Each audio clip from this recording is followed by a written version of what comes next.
Hey, it's Kaero. Welcome back to the channel. Fancy seeing you here. Do you come here often? If you do, I think it's a good time for us to use the Urzas A.I deck builder. We have been doing some AI generated card ratings, from 10 being absolutely busted to 0 being absolutely unplayable. And I think it's time that we rate a generated AI deck. So let's get started. If you like the video, please hit the thumbs up, consider subscribing.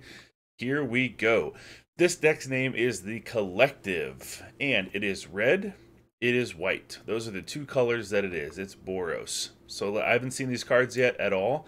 Let's rate them, take a look at them. First, we have Partic Craftsman, 1 red for a human artificer, a 1/1. When Partic Craftsman enters the battlefield, put a +1/+1 counter on target artifact you control. So this strikes me as only being good for artifact creatures. I don't know of any artifacts that really like +1/+1 counters, except maybe vehicles. But yeah, it seems fine for, I think it's probably a common. If there's artifact things in this deck, we'll see. The flavor text is: the Mephidros created his masters to model himself after the organic elements. Kind of a creepy AI art. Looks like sort of like Jesus witnessing the birth of a new universe, but that's cool. Partic Craftsman, yeah, I think it's fine. If there's AI, if there's artifact synergies, I think it's going to be totally fine. Next up, we have Gruul Turf Monger. This is 1 white, a 1/1. It is a Gruul Turf Monger, but it adds black mana or green mana, so Golgari mana by tapping it. It is a mana dork, though, and we really want red mana. So I don't think this really fits in with this deck very well. Maybe if we have something near the top end that costs a lot of generic mana, this could be used, but I don't know. Not really digging on Gruul Turfmonger and Golgari mana right now. The flavor text is: where are the stars that make you human? You have never known such a quiet sky. We cannot even use the runes for light. It is so quiet, Gruul Turfmonger. I agree. Next, we have Magar of the Legion. Scroll up on him a little bit. 1 white for a 1/1 Dwarf Shaman. Tap, target creature you control gets +1/+1 till end of turn. Not bad for a 1-drop. This 1-drop has utility. This is striking me as an aggressive deck, like Boros tends to be. But this has utility on turn 1. You drop a good 2-drop, and then you tap this, let it get in there, especially if it has haste. So, pretty good. I like Magar of the Legion on turn 1. Flavor text is: the goddess gathers to create the perfect weapon. Alright. Maybe the perfect weapon is our 2-drop. Let's see. Courser of Crufix. 1 red, 1 generic. 2/2. Tap to add 1 red mana. Tap 3 red mana and tap it. Courser of Crufix deals 2 damage to target opponent or planeswalker. That's not bad. First of all, it's a 2-drop 2/2, which is like fine, right? It can trade with 3/2s. It can get damage in if they're slow. It can also pump you if you could attack with this maybe a turn or two. And then later you're like, hey, it's turn 4. I need to play this 5-drop. Tap it to add a red mana. And then later on, it's a mana sink. You can only do it once because it has to tap, but you can deal 2 damage to their opponent just directly to their face if it can no longer get in. So yeah, pretty good. Polyraptor Scribe. 1 red, 1 generic for Goblin Artificer. 2/2. Tap, reveal any number of artifact cards in your hand and exile them. If you revealed the non-artifact card this way, which you can't, because you can only reveal artifact cards, but if you reveal the non-artifact cards this way, create a tap 2/2 black goblin creature token. So it's a 2 mana 2/2 that taps to reveal artifact cards in your hand and exile them, because the other thing doesn't come into play. So yeah, not very good. Pretty bad. Flavor text is: invoke the serpents, invoke the furies. Ooh, I like that flavor text though. Simple, to the point. Let's go. Invoke the serpents and the furies. Next up, we have Doomstrike Dwarves. 1 white, 1 generic. It's a 1/1 dwarf. That's it. Okay, pretty terrible. Flavor text is: dwarves endure, and they endure because they know when to move on. Well, we know when to move on, Doomstrike Dwarves, and it is now from you. We can cut that card from this deck for sure. Snowfur Sentinel. 1 white, 1 generic for a cat soldier, 1/2. Whenever a snow enters the battlefield under your control, it gains vigilance and trample until end of turn. So I guess what we're trying to say is like maybe a snow creature. Like a snow permanent that's a creature. It gains vigilance and trample till end of turn. Not bad, but also depends on the synergies. Do we have snow permanents in this deck? We will see. If not, pretty bad. Flavor text is, they had to kill me for the colony to be saved, and I am quite grateful. Alright, so this guy's pretty grateful to be killed for the colony. That's A.I, Goblin Spy. Okay, Sentinel is either really poop or good if you have snow tribal creatures. Barony Wanderer, 1 white, 1 generic. For a human cleric at 2/2, as long as you control cleric, Barony Wanderer gets +1/+1, has protection from white. Have any of these cards been clerics so far? Let's look. Soldier, Dwarf, Artificer, Shaman. Oh, Gruul Turfmonger's a cleric. Partic Craftsman's an Artificer. So, Barony Wanderer. If we have that 1-drop cleric, it has +1/+1 protection from white. So it could be a 3/3. And if you're playing white, that could be good. But it's very situational. The flavor text is, a Bogart of ancient power wanders the border between life and death. When its heart aches, let its wanderings cease. Charn, Barbarian of Blightmouth. Okay. Good in cleric tribal. I don't think that's what this is, but we'll see. Move on to Phoenix. 1 white, 1 generic, 2/2 flying first strike. Yeah, that's what we're talking about in an aggressive deck. I like that. 2/2 flying first strike for 2. Really good. Flavor text is, when 2 phoenixes joined their wings, they made a talisman to light the darkness of Innistrad. Okay, so this is a phoenix from Innistrad. Very cool. Yeah, I mean, that's really above rate. 2/2 flying first strike for 2 is very good.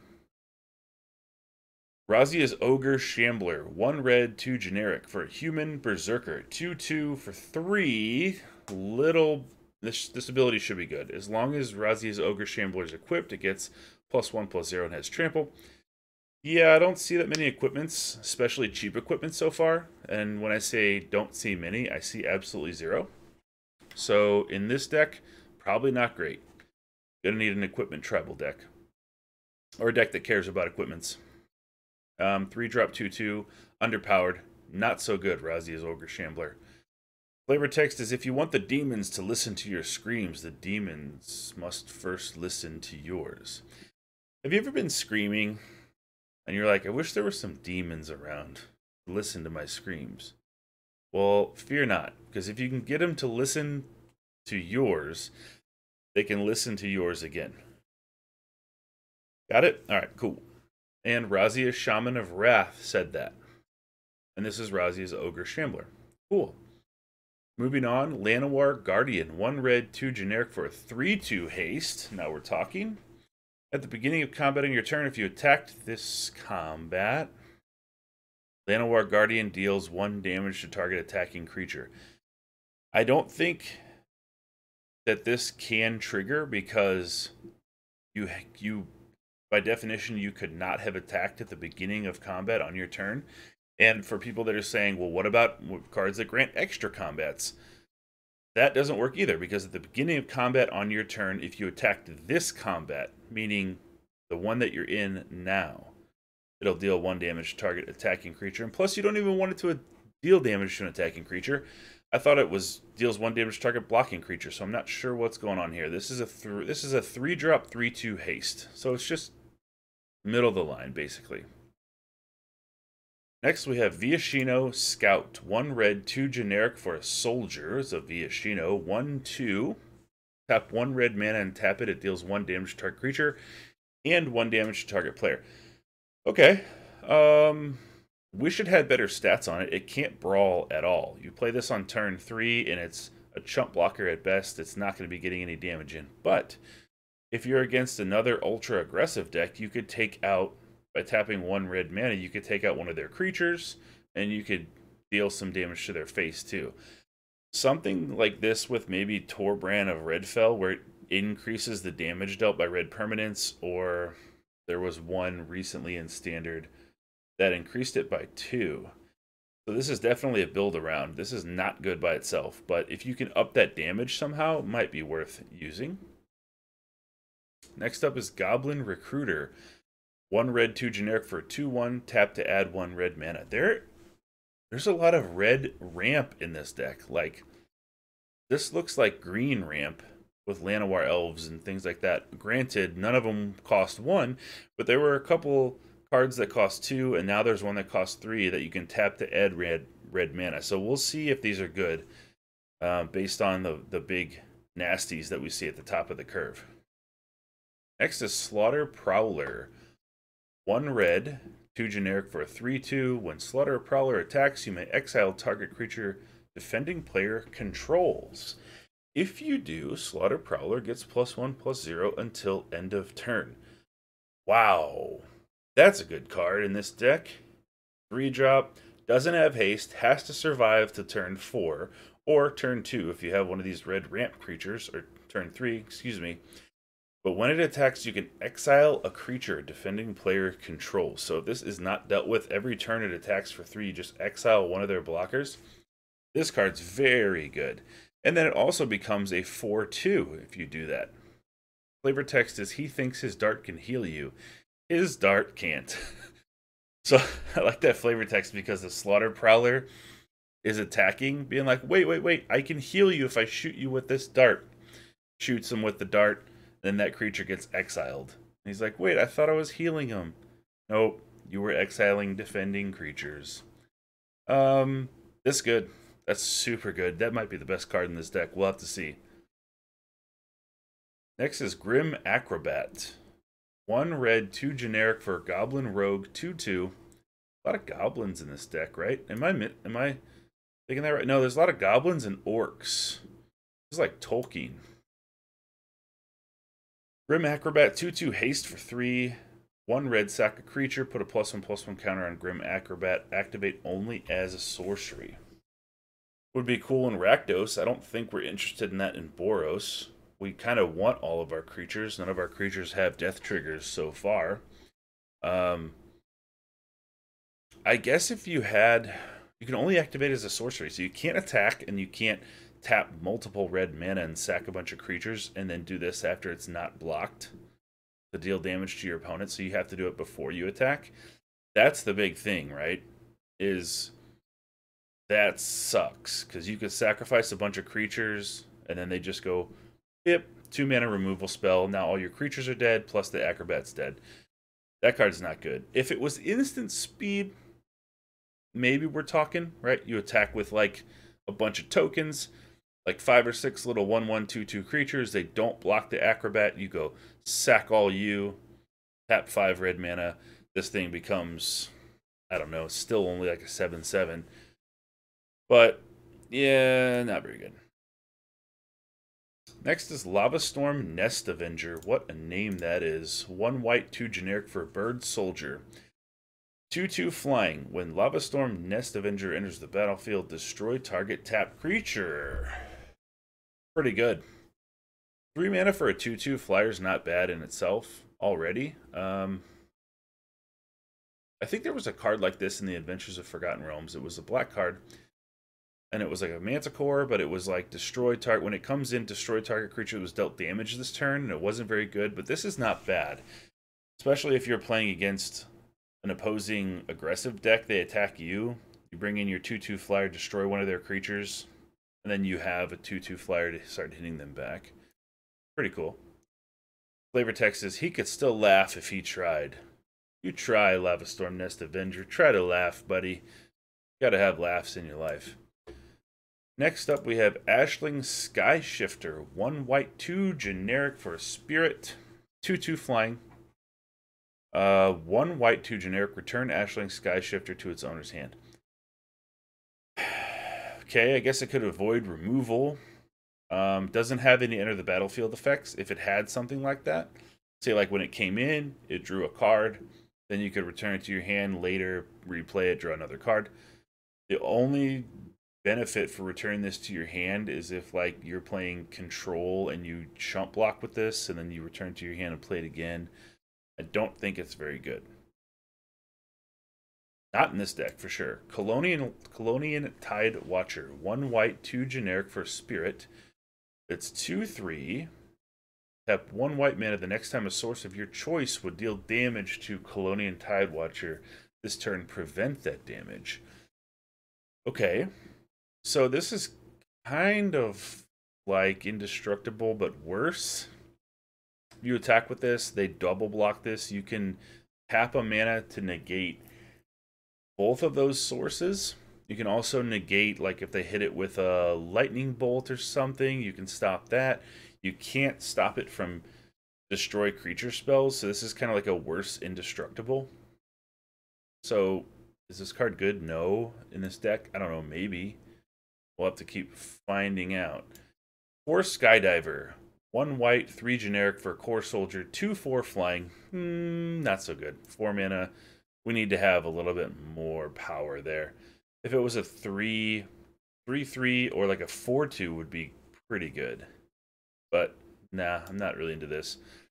Flavor text is when an Urzas Planeswalker attacks with Skydiver, you may have it become a 2/2 creature with flying and vigilance. So you're a Planeswalker in Magic. Does that mean that whenever you attack with an Core Skydiver and you're playing white and black, that you get to be a 2/2 creature with flying and vigilance and deal some damage? And you just have 20 hit points still? I don't know. Let me know in the comments. Alright, next up is Kifkin Sovereign. Bringing back the Kifkin from my beloved set Lorwyn. 1 white, 3 generic for a Kifkin Knight. 2/2 other Kifkin creatures you control get +1/+1.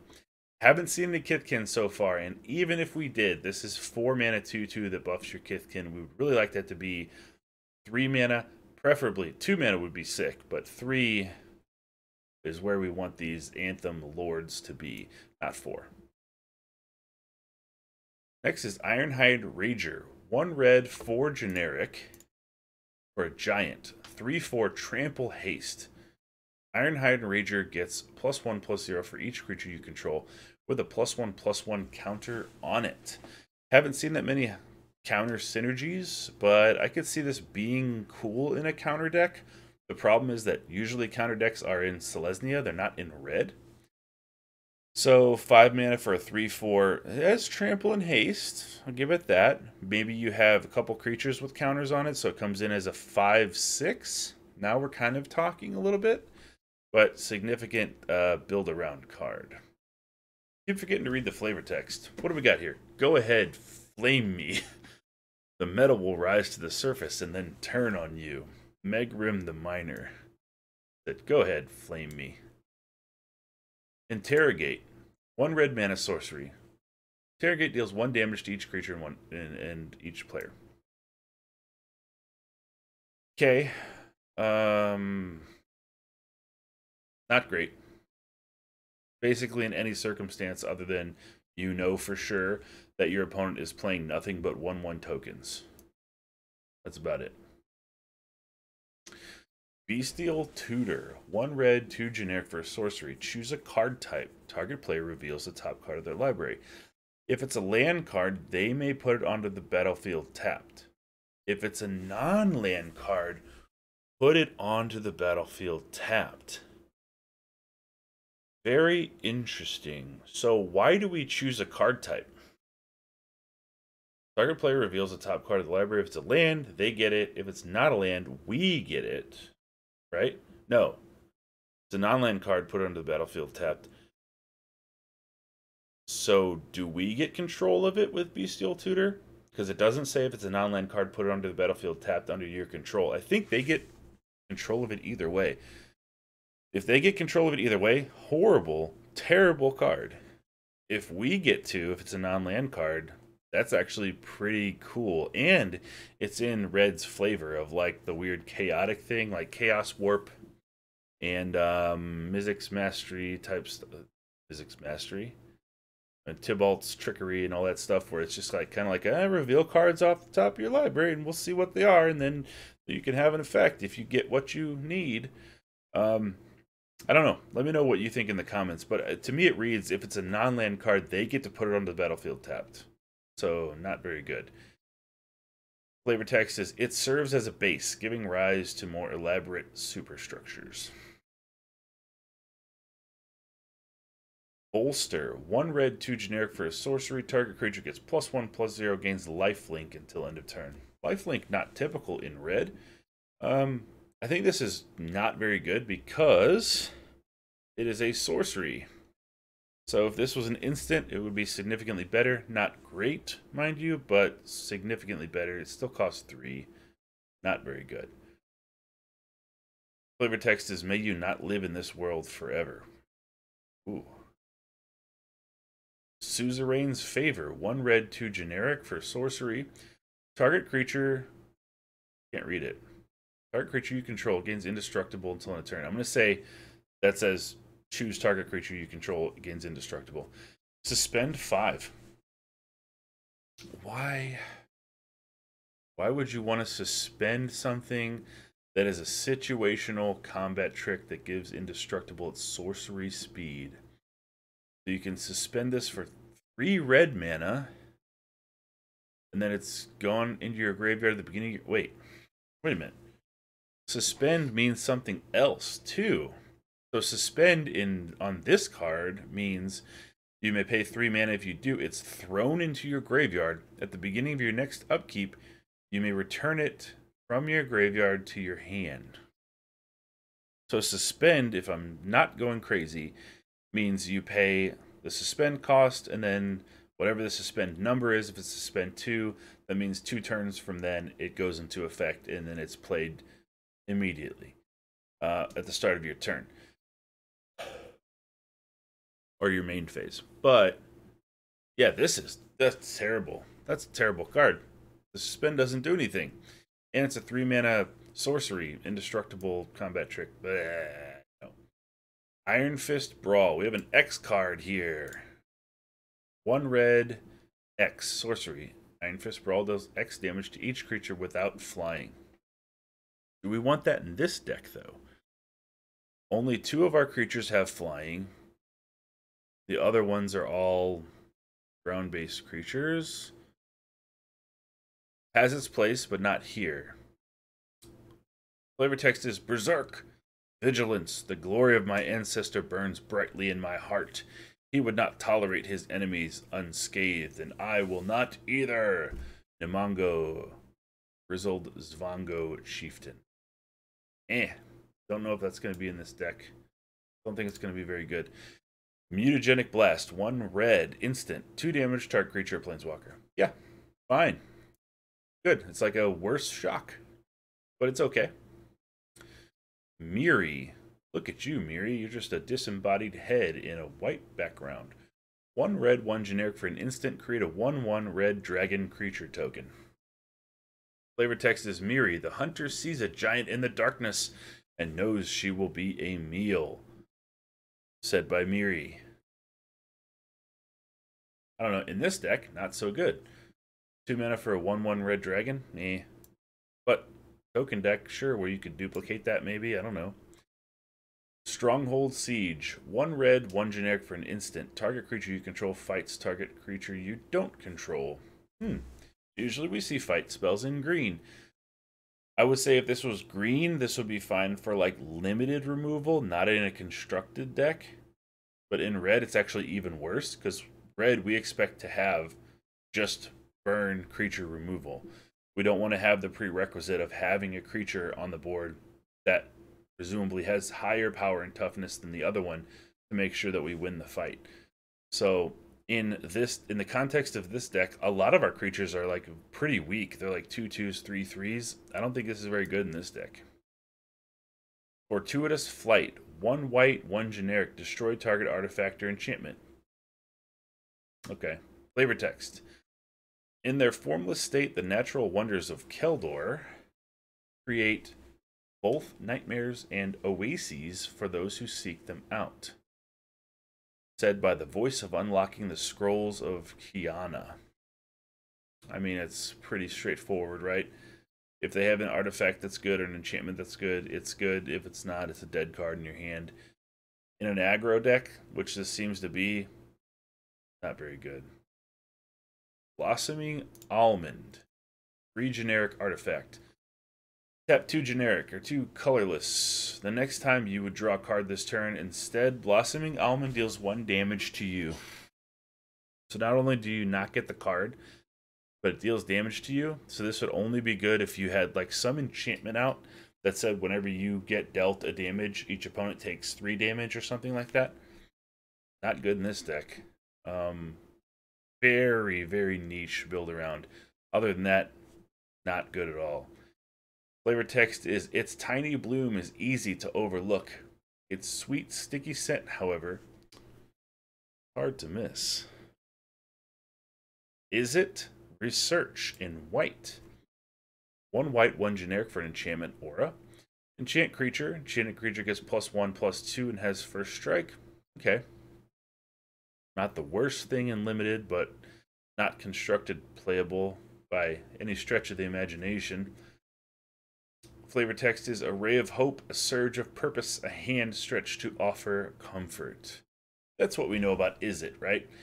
Izzet is known for its hope, its purpose, and stretching out their hands to offer comfort to those in need.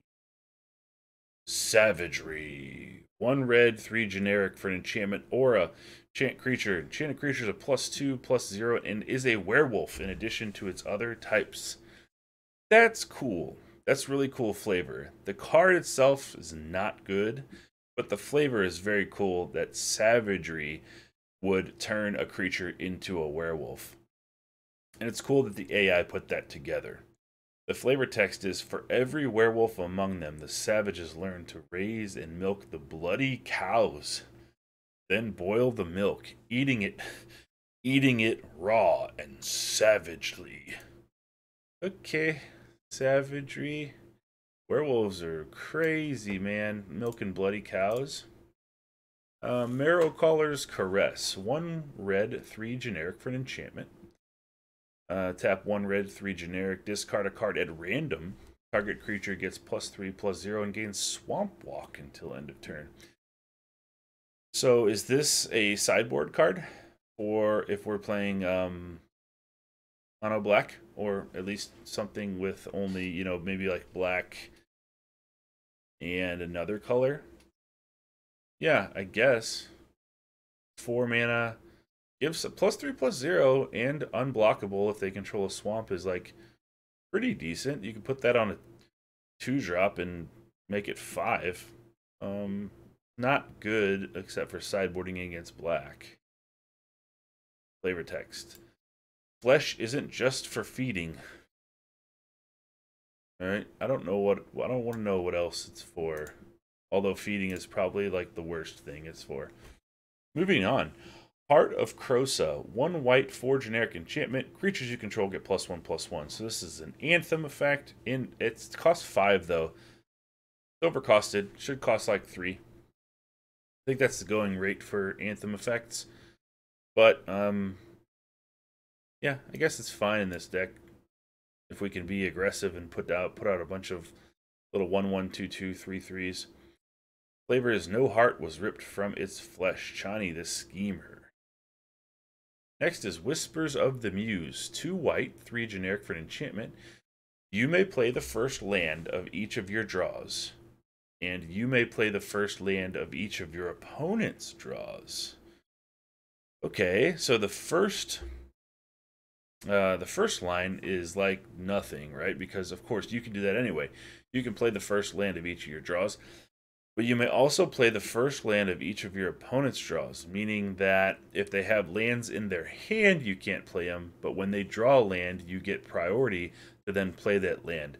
That's pretty cool, especially if you could ramp this out like on turn 3 or 4, maybe with some of our little red ramp creatures.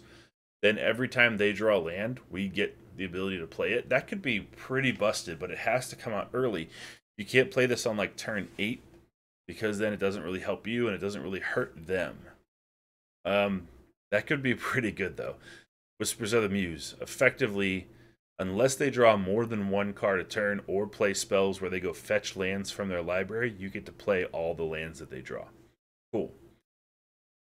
And the flavor is my mind wanders, my pen rambles, but in both there is music. Alekin, Amulet of the Fallen Kings. Oh, that's the last card. So we have Mountain. Mountain, mountain, mountain, mountain, mountain, mountain, mountain, mountain. Mountain, mountain, mountain. Plains. Plains, plains, plains. Plains, plains. That's it. I think that's it. Alright, so what do I think of this deck? Well, it's made by AI, so it's not going to be perfect as far as tribal mechanics and stuff. We had the Kifkin tribal. We did have the 5-mana Anthem effect, and we had some weird red, like, ramp spells, but I think the highest cost thing we had was 5. So if we're going to have creatures in red that tap for additional red mana, especially more than one of them, I would like to see something with like a big dragon that costs 5 or 6 that has haste that you want to get out on turn 3 or 4 with these ramping creatures. Ultimately, I don't know. This is the first deck that I've made with AI, so I'm not sure how it would compare to other AI decks. Obviously, this also goes format to format. The deck builder is set for standard right now, and I can tell you right now, this would not hold a candle to a lot of the standard decks right now. But at the same time, these are cards generated by AI.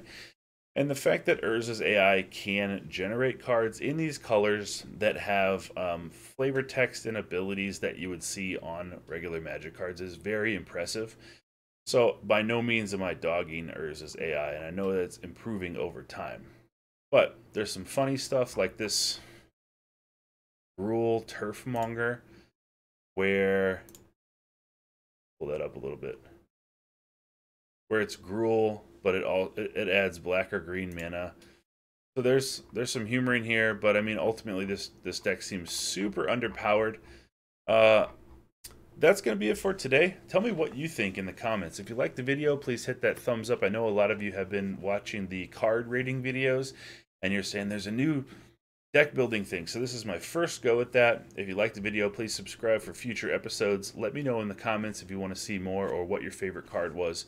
And until then, hope you have a great week, and I'll see you for the next episode.